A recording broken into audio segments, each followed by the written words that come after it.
Why, yes, these are 3 sorrel sweaters that I knit myself.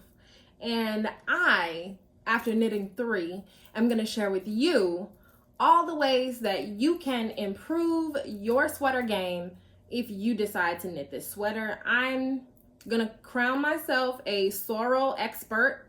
This isn't my pattern, but I have knitted many times, and I'm going to tell you about each version that I made, how they're all different, and what I would change about each one. So let's get it started. So this is my first sorrel sweater, and it is probably the most cropped out of all of them. And it has bracelet length sleeves, and it has 4 skeins of yarn faded throughout. So 4 different ones from top to bottom. I'm just getting my notes out here so I don't forget. So the main color, or the mohair color, I'll say, is called Dark Tanzanite, and it is a Seismic mohair color, and I bought that at Vogue Knitting in 2020. Oh, it's kind of hot in here, y'all. I'm gonna just crack the window a little bit.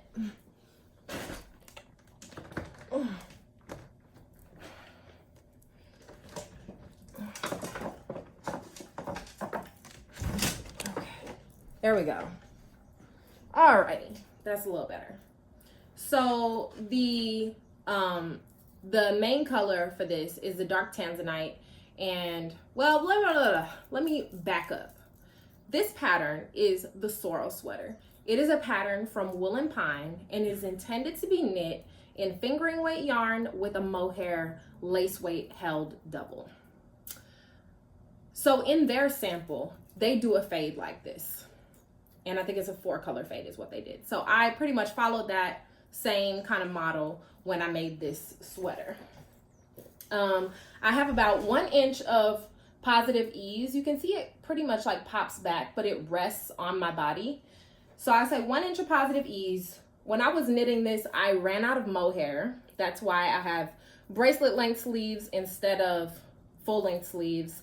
And I would have had the body a little longer if I had more mohair, but I used 2 skeins of mohair, and I mean, came out pretty great, gotta say. It is pretty cropped, so if you're not looking for the crop, you just need a plan to have more mohair to finish the crop all the way down to full length. So that is the first, my first sorrel sweater. My second sorrel sweater, hold on, I'll be right back. This is my second sorrel sweater. And you can see it has a lot more positive ease.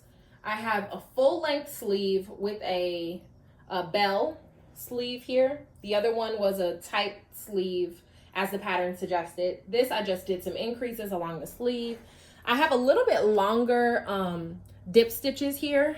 And I kind of took some liberties with this one, the second one, because I used mini skeins for this version. And I got the Treehouse National Parks Advent mini, experience. And I used all 24 minis and some of the full size to finish this sweater. And I used mohair also by Treehouse called Alebrije, and that's from the Coco collection. And I just love how this sweater came out. It is really nice. However, I'll say I had to pretty much alternate colors every other row to blend them because I was using so many colors. I really didn't want there to be like a stark section where it was like clear that this was a big chunk of one color and not another color.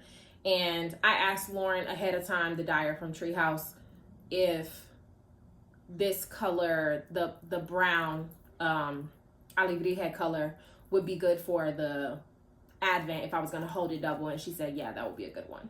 So this is my second sorrel, and I love each one of them. They're like kids, they're like your children. You don't love one more than the other, but let me see. I want to make sure I don't miss anything. I had 3 skeins of mohair for this one because I knew I was going to be making it bigger, and I had some left after.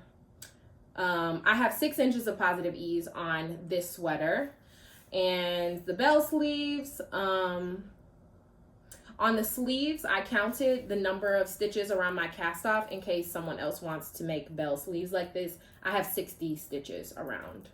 So whatever number you pick up from here, you can increase to 60 to have a nice open bell sleeve. Yep, and I faded all 24 colors in order. So I didn't mix them up or anything. And this was a fade calendar that Lauren had released. So I knew that they were meant to fade together. And then I just kind of alternated on the arms once I got there. But I finished the entire body first. So yeah, this was a success. My second Sorrel sweater. And this one is definitely longer than the first one.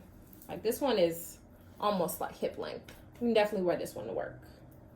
Let me show you my third Sorrel sweater. Okie dokie. So this is my third Sorrel sweater, and this is also with yarn from Treehouse Knits. And this is yarn that is the MCN fingering base. And don't get me wrong, the other ones are very soft and wearable, and I love wearing mohair. I don't think it's scratchy at all, but the cashmere in this just changes the game as far as like that ultra soft feel that the cashmere gives the overall project. This feels like I'm wearing almost like some of that like velour, just like the super soft like parka type. It's not called parka, Sherpa, like that, like ultra soft on the skin, you know, situation. So this was made with the Around the World variegated colors. So Lauren did a city inspired or like country inspired yarn for bi-monthly installments for the year of 2022. And she graciously sent me this yarn, and the mohair that I used is a like plush pink color from the Coco collection. That was also Treehouse. And for the fade on this, I actually only used 3 colors. So I started up here with the first color, then second color, third color, second color, first color at the bottom. You can see.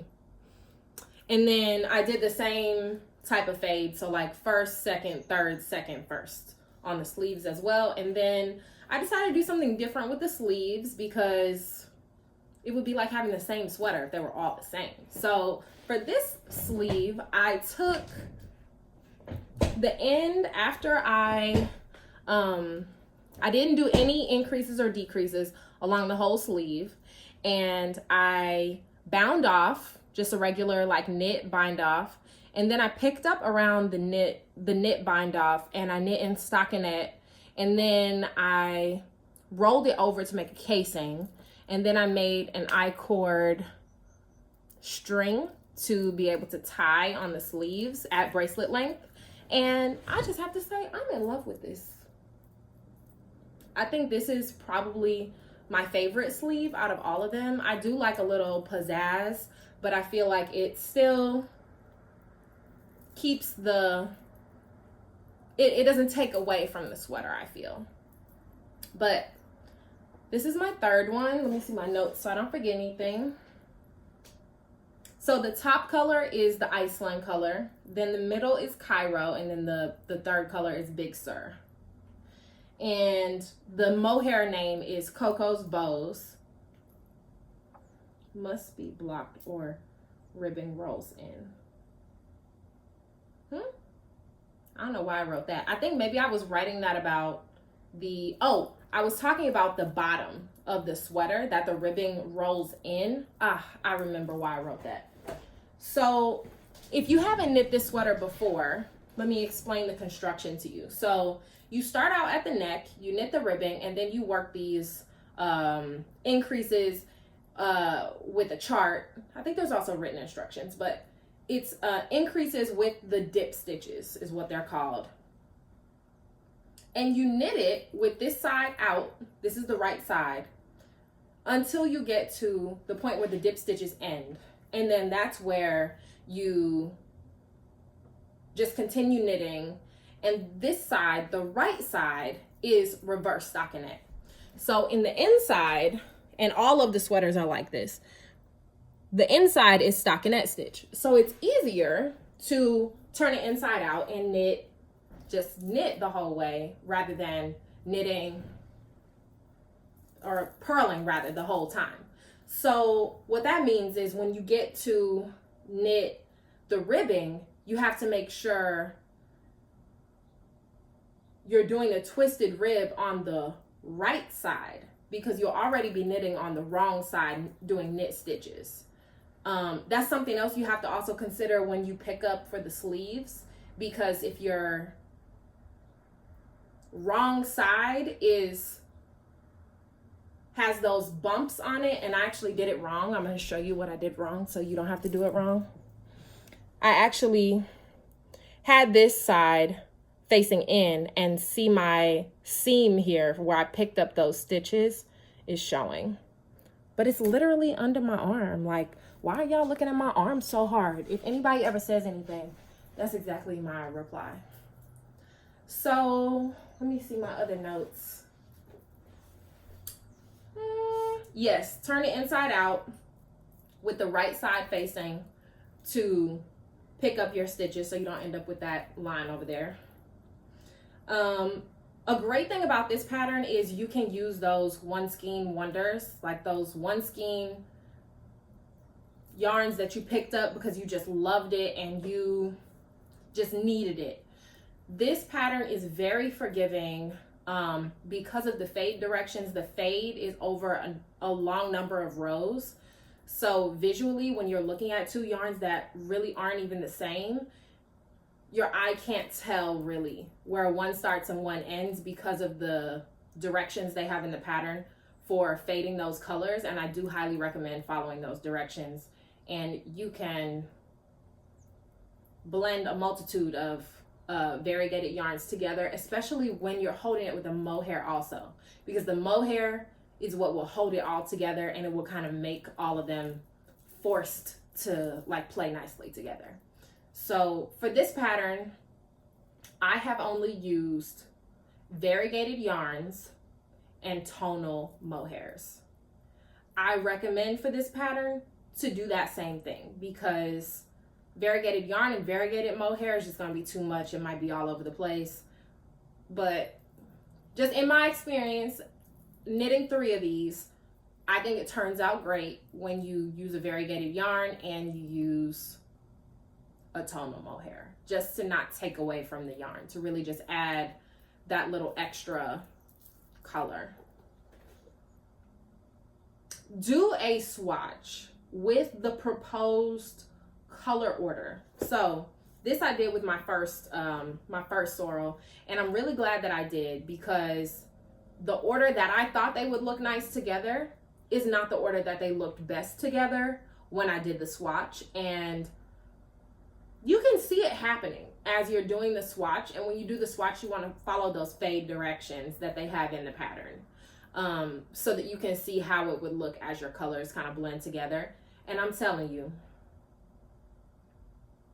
don't skip the swatch, and don't skip the fade directions, because then it's going to end up in a color blocking kind of situation, and that's just not what this pattern is meant for. I'm gonna just say, when I knit this pattern, I prefer to have the most variegated yarns up at the yoke, because I think that variegated yarns look very nice with the dip stitches. So I suggest that. I also suggest that if you're using fingering weight yarn that's very different, to opt for a darker color mohair tonal. For example, with my first one that I knit, and I'll show what the yarns look like. Is this this is inside out. I was about to say, but the inside out doesn't look bad too. I think it's a very versatile pattern, but let me show you what I mean. When I knit this, I use the most variegated yarn for the top, and I use the least variegated yarn for like the bottom and the sleeves. So I'll put a picture of what the yarns all look like before I knit them together, and you can see, you can pretty much put together whatever yarns you want for this pattern, and they will play nicely if you choose the right mohair, or if you choose a mohair that's dark enough and that's tonal enough. Really just you want one color for the mohair. But I think I might have finally done it with the third sorrel sweater. I don't think I need to make another one of these. Let me read my notes. This one is kind of in the middle of the other two. I would say this one has maybe 2 or 3 inches of positive ease. Let me turn to the side so you can. It doesn't have quite as much like, ooh, as the second one. It has tied sleeves. I already mentioned that. The fade goes back and forth. 3, 2, 1, 2, 3. And this has a longer yoke than the other 2 sweaters. This one has the longest yoke, and this is the one that has the cashmere yarn, and it is just touchable. Definitely something I want to start leaning more into is my, more luxurious yarns, because at the ripe age of 31, I've had hard enough things. Like I'm ready to pamper myself in this era. So, not that I'm gonna make another one, because I think I got it. I think I'm finished with this pattern, but I knit 3 of these, and that's saying something. I really enjoyed this pattern, and I'm gonna enjoy wearing these sweaters for many years to come. Even though they are the same pattern, they are really different, and this is an example of how you can, kind of get your bang for your buck with your patterns that you make. Choose a pattern that you really love, and then make some variations on it, like I've done with these 3 sweaters. So if you have any questions, please leave me a comment. If you like this video, please give it a thumbs up, and subscribe. If you want more knitting content other than what I put on YouTube, you can find me over on Instagram, and I do all kinds of interesting stuff over there, just a little shorter form situation. You can follow me there at Darcy Does It. And if you are interested in buying my pattern for the Cuddle Puddle Wrap, I'll put a picture here, my first knitwear pattern. You can find that on my website at darcydoesit.com. And I really like doing this video, talking about my 3 sweaters that I made, and talking about just what makes them different and what makes me love them each individually. If you got some ideas for how you might want to modify your knits in the future, please let me know that you like this and that you are going to try out something that I mentioned from this video. Thank you so much for watching, and I will see you in my next video. Bye.